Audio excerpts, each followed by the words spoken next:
She left work at 10:37 p.m. and was found 9 miles away before dawn. Aurora, Colorado. Wednesday, March 9, 2011. At 10:37 p.m., Jennifer Collins swiped her badge and clocked out of work. Security cameras showed her stepping into the cold Colorado night, pulling her coat tighter as she crossed the parking lot. She never made it home. By 5:14 a.m., her car would be discovered abandoned on the side of a rural road. And for nearly a decade, the man responsible sat across from police, answered their questions, and walked away, until a single timestamp finally exposed the truth. A routine Wednesday. Jennifer Collins was 32 years old. She worked as a claims processor at a regional insurance office in Aurora, just outside Denver. March 9, 2011, was supposed to be ordinary.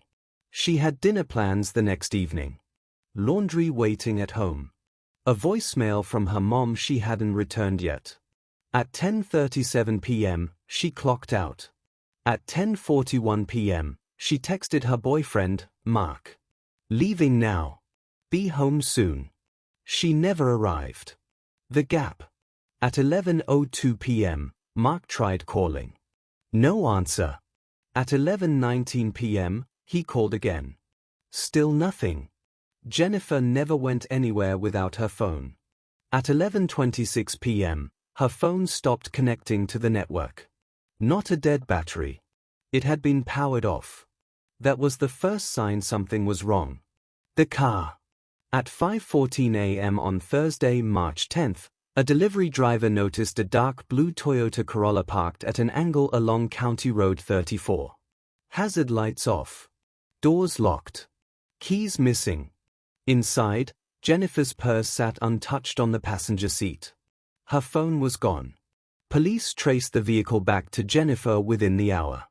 By sunrise, search teams were deployed. Who saw her last? Detectives reviewed security footage.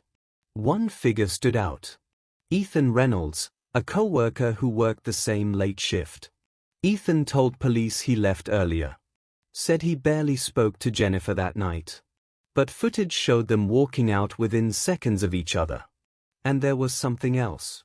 Ethan's car followed Jennifer's out of the parking lot. The discovery. At 8:42 a.m., search teams found Jennifer in a wooded drainage area roughly 9 miles from her workplace. The scene suggested she had been placed there carefully. The coroner estimated time of death between 11:30 p.m. and 12:30 a.m. A narrow window. 1 hour. An interview that didn't add up.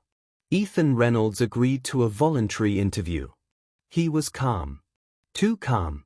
He remembered exact details. What Jennifer wore. What time she left. Which road she usually took home. Details police hadn't released. But when asked where he was between 11 p.m. and midnight, his answers drifted.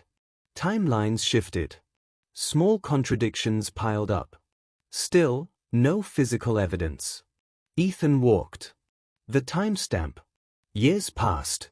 The case stalled. Then in 2019, investigators revisited Jennifer's phone records using updated software. A single data point changed everything.